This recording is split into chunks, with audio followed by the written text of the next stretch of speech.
all, welcome back to I4CUT track. So, ഇന്നത്തെ fast ട്രാക്കിൽ നമ്മൾ ഡിസ്കസ് ചെയ്യാൻ പോകുന്ന ടോപ്പിക്കാണ് കോമ്പൗണ്ട് ഇൻട്രസ്റ്റ് എന്നുള്ളത്. നമ്മൾ നേരത്തെ തന്നെ സിമ്പിൾ ഇൻട്രസ്റ്റ് ഡിസ്കസ് ചെയ്തതായിരുന്നു അല്ലേ? ദെൻ ഇപ്പോൾ ഡിസ്കസ് ചെയ്യാൻ പോകുന്നത് കോമ്പൗണ്ട് ഇൻട്രസ്റ്റ് ആണ്. അതായത് നമ്മൾ ബാങ്കിൽ ഒരു നിശ്ചിത തുക ഇൻവെസ്റ്റ് ചെയ്തു, അല്ലെങ്കിൽ എന്ത് ചെയ്തു, നമ്മൾ ലോൺ എടുത്തു. ഓക്കെ, അപ്പോൾ നമുക്ക് ബാങ്ക് ഒരു നിശ്ചിത പലിശ ഈടാക്കൂ അല്ലേ? അതെന്ന് പറഞ്ഞാൽ നമ്മൾ പറഞ്ഞിട്ടുണ്ടായിരുന്നു, ഒന്നെങ്കിൽ സിമ്പിൾ ഇൻട്രസ്റ്റ് രൂപത്തിലായിരിക്കും, അല്ലെങ്കിൽ കോമ്പൗണ്ട് ഇൻട്രസ്റ്റ് രൂപത്തിലായിരിക്കും. കോമ്പൗണ്ട് ഇൻട്രസ്റ്റ് എന്ന് പറഞ്ഞാൽ എന്താ? കൂട്ടുപലിശ അല്ലേ?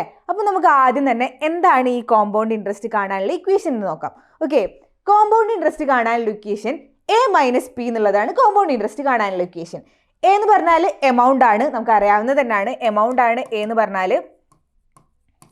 പി എന്ന് പറഞ്ഞാൽ പ്രിൻസിപ്പൽ എമൗണ്ട് ആണ്. പ്രിൻസിപ്പൽ എമൗണ്ട് എന്ന് പറഞ്ഞാൽ എന്താണ്? നമ്മൾ എത്ര രൂപയാണോ ബാങ്കിൽ നിക്ഷേപിക്കുന്നത്, അല്ലെങ്കിൽ നമ്മൾ എത്ര രൂപയാണോ കട എടുക്കുന്നത്, ആ ഒരു എമൗണ്ടിനെയാണ് നമ്മൾ എന്ത് പറയുന്നത്? പ്രിൻസിപ്പൽ എമൗണ്ട് എന്ന് പറയുന്നത്. ദെൻ എമൗണ്ട് എന്ന് പറഞ്ഞാൽ എന്തായിരിക്കും? എന്താണ് എമൗണ്ട്? എമൗണ്ട് എന്ന് പറഞ്ഞാൽ എന്താണ്? നമ്മൾ ഒരു 20,000 രൂപ നിങ്ങൾ കട എടുത്തു ബാങ്കിൽ നിന്ന്. പക്ഷെ നിങ്ങൾ തിരിച്ചടയ്ക്കുമ്പോൾ എന്താണ്? 20,000 രൂപ മാത്രം കൊടുത്താൽ പോരാ, നമ്മൾ എത്ര കൊടുക്കണം? 20,000 പ്ലസ് നമുക്ക് എത്രയാണോ കോമ്പൗണ്ട് ഇൻട്രസ്റ്റ് ഈടാക്കിയത് അതും കൊടുക്കണം. ആ എമൗണ്ടിനാണ്, നമ്മൾ തിരിച്ചടയ്ക്കേണ്ട എമൗണ്ടിനാണ് നമ്മൾ എ എന്ന് പറഞ്ഞിട്ട് ഇവിടെ റെപ്രസെൻറ്റ് ചെയ്യുന്നത്. ദെൻ നമുക്ക് അറിയേണ്ടത് എങ്ങനെയാണ് ഈ എമൗണ്ട് കാണുക എന്നുള്ളതാണ്. എമൗണ്ട് കാണാനുള്ള equation P × 1/100 whole raise to n ആണ്. ഓക്കെ, ഇവിടെ R എന്ന് പറഞ്ഞാൽ എന്താണ്? R എന്ന് പറഞ്ഞാൽ റേറ്റ് പെർ ആനം ആണ്. ദെൻ n എന്ന് പറഞ്ഞാൽ നമ്പർ ഓഫ് ഇയേഴ്സ് ആണ്. ഓക്കെ, നമ്പർ ഓഫ് ഇയേഴ്സ് ആണ് n. R എന്ന് പറഞ്ഞാൽ റേറ്റ് പെർ ആൻ ആണ്. അപ്പോൾ CA കാണാനുള്ള ഇക്വേഷൻ A-P ആണ്. ആൻഡ് A കാണാനുള്ള equation P × 1/R/100 whole raise to n ആണ്. അതുപോലെ തന്നെ ഈ ഒരു ഇക്വേഷൻ നമുക്ക് ഇങ്ങനെ എഴുതാം. CA എന്ന് പറഞ്ഞാൽ നമുക്കറിയാം, CA = A-P ആണ് അല്ലേ? അപ്പോൾ ഈ A എന്ന് പറഞ്ഞാൽ എന്താണ്? P × 1/R/100 whole raise to n. Then EP -P എഴുതാം. രണ്ട് ടേമിലും P ഉണ്ട് അല്ലേ? പ്രിൻസിപ്പൽ എമൗണ്ട് എന്ന് പറഞ്ഞിട്ടുള്ള P ഉണ്ട് രണ്ട് ടേമിലും. സോ Pനെ നമുക്ക് പുറത്തെടുത്താൽ, P നമുക്ക് കോമൺ ആയിട്ട് എടുത്താൽ എന്താണ് ഉള്ളിൽ ഉണ്ടാകുക? 1/R/100 whole raise to n -1 എന്നായിരിക്കും ഉണ്ടാവുക. അപ്പോൾ ഈ ഒരു ഇക്വേഷനും നിങ്ങൾക്ക് കോമ്പൗണ്ട് ഇൻട്രസ്റ്റ് കാണാൻ വേണ്ടിയിട്ട് എടുക്കാം. ഓക്കെ, പക്ഷേ നമ്മൾ ഈ കോമ്പൗണ്ട് ഇൻട്രസ്റ്റ് കാണാൻ നിങ്ങൾ ഇത്രയും വലിയ ഇക്വേഷൻ ഒന്നും യൂസ് ചെയ്യേണ്ട ആവശ്യമില്ല. നമ്മൾ ചെറിയ ട്രിക്സിലൂടെയാണ് നമ്മൾ ഇന്ന് ചെയ്യാൻ പോകുന്നത്. ഓക്കെ, ദെൻ ഫസ്റ്റ് ക്വസ്റ്റ്യൻ നോക്കിയേ. Find the compound interest on 1000 in 2 years at 10% annum. അതായത് നമുക്ക് പ്രിൻസിപ്പൽ എമൗണ്ട് തന്നിട്ടുണ്ട് അല്ലേ? പ്രിൻസിപ്പൽ എമൗണ്ട് 1000 ആണ്. ആൻഡ് ഇൻ 2 years, അപ്പോൾ നമ്പർ ഓഫ് ഇയേഴ്സ് തന്നിട്ടുണ്ട് n ആണ്. Then 10% per annum. സോ ആറും തന്നിട്ടുണ്ട്. ഇങ്ങനത്തെ കേസിൽ പിയും എന്നും ആറും തന്നിട്ടുണ്ടെങ്കിൽ നമ്മൾ കോമ്പൗണ്ട് ഇൻട്രസ്റ്റ് കാണാൻ യൂസ് ചെയ്യുന്നത് എന്താണെന്ന് വെച്ചാൽ നമ്മൾ പിരമിഡ് ആണ് യൂസ് ചെയ്യുന്നത്. നമ്മൾ പിരമിഡ് വരുന്നത് എന്ന് വെച്ചാൽ 1 കൊടുക്കാം. ദെൻ രണ്ട് സൈഡിലും 1 ഇടാം. ദെൻ 1 + 1 2, 1 1 1 + 2 3, 2 + 1 3, അതേപോലെ 1 1 1 + 3 4, 3 + 3 6, 3 + 1 4. അങ്ങനെ പിരമിഡ് വരച്ചു പോവാം. ഓക്കെ, ആദ്യം നമുക്ക് ക്വസ്റ്റ്യനിൽ 1 year ആണ് പറഞ്ഞിട്ടുള്ളതെങ്കിൽ ഈ ഒരു റോ കൺസിഡർ ചെയ്യുക. 2 year ആണ് പറഞ്ഞിട്ടുള്ളതെങ്കിൽ സെക്കൻഡ് റോ കൺസിഡർ ചെയ്യുക. 3 year ആണെങ്കിൽ തേർഡ് റോ, അങ്ങനെ കൺസിഡർ ചെയ്യുക. ഇവിടെ നോക്കിക്കേ, ഇവിടെ 2 year ആണല്ലേ പറഞ്ഞത്. അപ്പോൾ നമുക്ക് സെക്കൻഡ് റോ കൺസിഡർ ചെയ്യാം. അതായത് 1 2 1. ആദ്യം തന്നെ ആദ്യത്തെ നമ്പറിൻ്റെ താഴെ നമ്മൾ പ്രിൻസിപ്പൽ എമൗണ്ട് എഴുതും. ഓക്കെ, 1000 ആണ് നമ്മൾ പ്രിൻസിപ്പൽ എമൗണ്ട്. ദെൻ രണ്ടാമത്തെ നമ്പറിൻ്റെ താഴെ ഈ 1000ൻ്റെ നമ്മൾ പ്രിൻസിപ്പൽ എമൗണ്ടിൻ്റെ എത്രയാണോ നമ്മൾ റേറ്റ് പെർ ആനം പറയുന്നത്, അതായത് ഇവിടെ 10% ആണ് അല്ലേ? അപ്പോൾ ഈ പ്രിൻസിപ്പൽ എമൗണ്ടിൻ്റെ 10% എത്രയാണെന്നാണ് അടുത്ത് എഴുതേണ്ടത്. അപ്പോൾ പ്രിൻസിപ്പൽ എമൗണ്ടിൻ്റെ 10% എന്താണ്? നമുക്കറിയാം, 1000ൻ്റെ 1% എന്ന് പറയുന്നത് എന്തായിരിക്കും? 1000/100 10 ആയിരിക്കും അല്ലേ?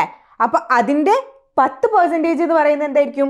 1% 10 ആണ്. 10% 10 × 10 100 ആയിരിക്കും. അപ്പോൾ 100 ആണ്. ദെൻ അടുത്ത സംഖ്യയുടെ താഴെ എഴുതേണ്ടത് അതിൻ്റെയും 10%. 100ൻ്റെ 10% എത്രയായിരിക്കും? 100/100 എന്ന് പറയുന്ന 1 ആണ്. നമ്മളെ 1% എന്ന് പറയുന്നത്. ദെൻ 10% അത് ആലോചിക്കേണ്ട ആവശ്യമൊന്നുമില്ല അല്ലേ? 100ൻ്റെ 10% എന്ന് പറഞ്ഞാൽ 10 തന്നെയാണ്.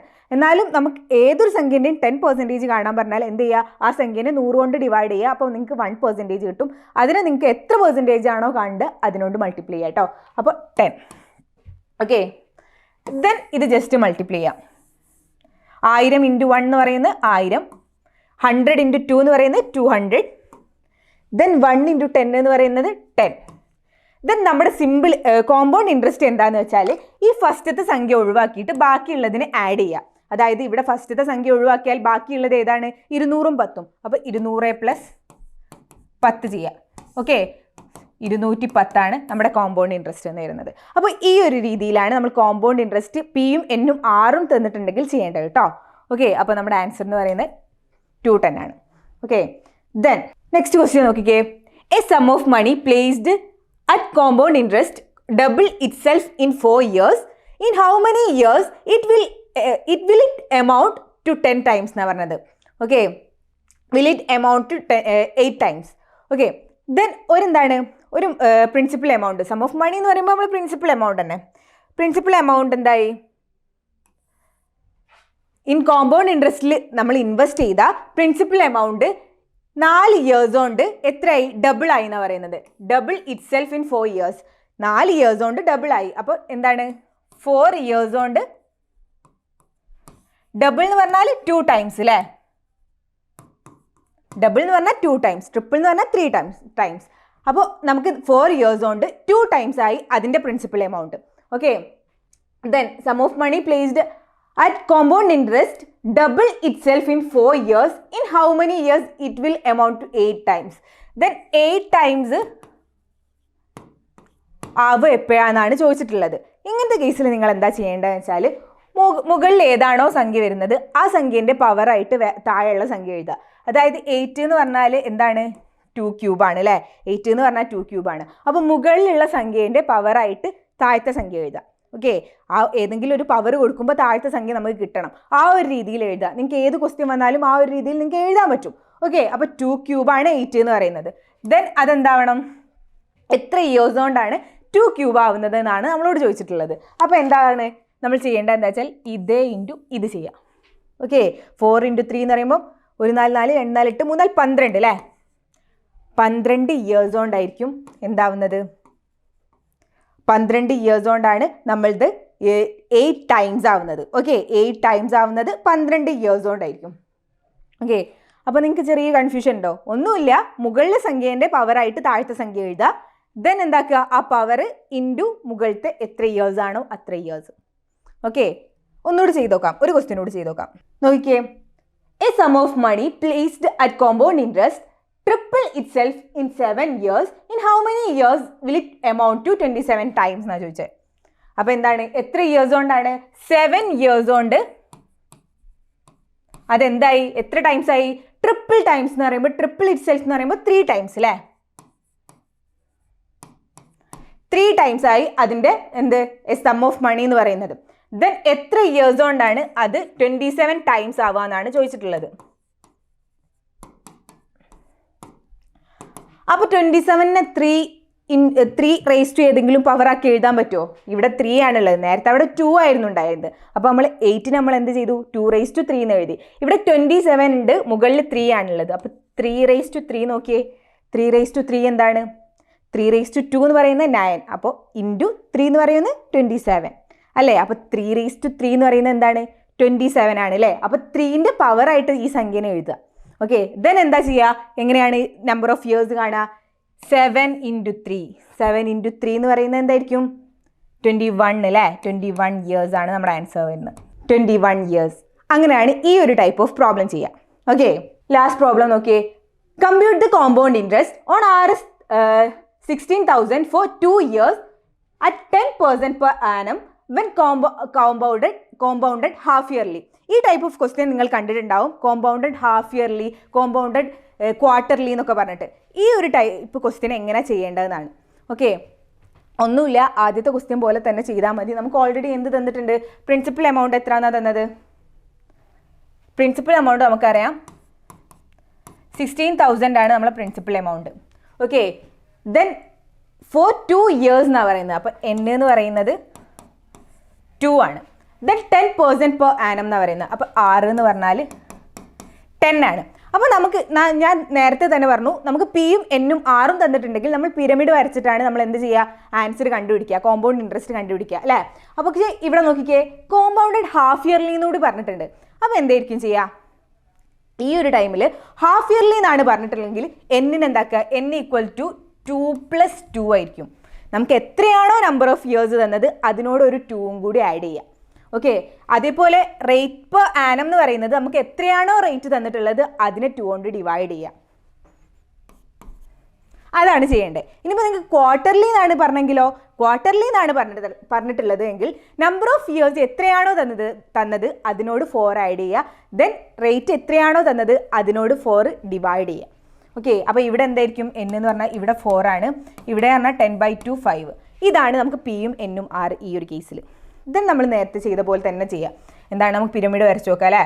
1 1 1 2 1 1 3 3 1 1 4 6 4 1 1 4 6 4 1. ഓക്കെ, അപ്പോൾ നമുക്ക് എത്രയാണ്, 4 ഇയേഴ്സ് ആണ് തന്നിട്ടുള്ളത്. 1 രണ്ടാമത്തെ 2 ഇയർ ആണ് ഇത്, ഈ റോ ആയിരുന്നു. 3 ഇയർ ആണ് ഈ റോ ആയിരുന്നു. 4 ഇയർ ആണ് ഈ റോ ആണ് അല്ലേ. അപ്പോൾ ഈ റോ ആണ് നമുക്ക് കൺസിഡർ ചെയ്യേണ്ടത് 1 4 6 4 1 എന്നുള്ളത്. 1 4 6 4 1 ഇതാണ് നമുക്ക് കൺസിഡർ ചെയ്യേണ്ടത്. അപ്പോൾ എന്താ ചെയ്യുക, ആദ്യം നമ്മൾ പ്രിൻസിപ്പൽ എമൗണ്ട് എഴുതുക അല്ലേ. ഇപ്പോൾ 16,000 ആദ്യം എഴുതും. 16,000ൻ്റെ എത്ര പെർസെൻറ്റേജ് ആണ്, നമുക്ക് റേറ്റ് എന്ന് പറയുന്നത് 5% ആണ്. 16,000ൻ്റെ 5% എന്ന് പറഞ്ഞാൽ എന്തായിരിക്കും, 16,000ൻ്റെ 1% എന്ന് പറയുന്നത് എത്രയായിരിക്കും, ഡിവൈഡഡ് ബൈ 100 എന്ന് പറയുമ്പോൾ 160 അല്ലേ. 160 ആണ് നമ്മളെ എന്ത് 1% എന്ന് പറയുന്നത്. അപ്പോൾ 5% എന്താണ്, 5% എന്ന് പറയുന്നത് 800 ആയിരിക്കും. അതായത് 160 × 5. ഓക്കെ, 800 ആയിരിക്കും. ദെൻ എന്താണ്, 800ൻ്റെ 5% എടുത്ത് നോക്കുക. 800ൻ്റെ 5%, 800ൻ്റെ 5% എന്ന് പറഞ്ഞാൽ 800ൻ്റെ 1% എന്ന് പറഞ്ഞാൽ 800 ഡിവൈഡഡ് ബൈ 100 അതായത് 8. ഓക്കെ, 8 ആയിരിക്കും. ദെൻ 8 × 5 എന്ന് പറയുമ്പോൾ 40. സോ 40 ആണ് 800ൻ്റെ 5% എന്ന് പറയുന്നത്. ദെൻ എന്താണ്, ഇനി നമുക്ക് 40ൻ്റെ 5% നോക്കണം അല്ലേ. അപ്പോൾ 40ൻ്റെ 5% എന്ന് പറഞ്ഞാൽ എന്തായിരിക്കും, 40ൻ്റെ 1% എത്രയാണ്, 40ൻ്റെ 1% എന്ന് പറയുന്നത് 40 ഡിവൈഡഡ് ബൈ 100 എന്ന് പറയുമ്പോൾ 2 സംഖ്യ മാറ്റിയിട്ട് നമ്മൾ പോയിന്റ് ഇടും അല്ലേ. അതായത് 0ഉം 4ഉം മാറ്റി ഇവിടെ ഒരു പോയിന്റ് ഇടും. അപ്പോൾ 0.4 ആണ്. 1% എന്ന് പറയുന്നത് 0.4 ആണ് അല്ലേ. 0.4 ആണ് 1% എന്ന് പറയുന്നത്.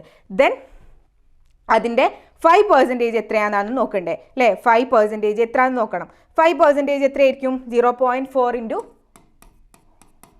5 അതായത് 2 ആയിരിക്കും. ഓക്കെ, 2 ആയിരിക്കും 5%.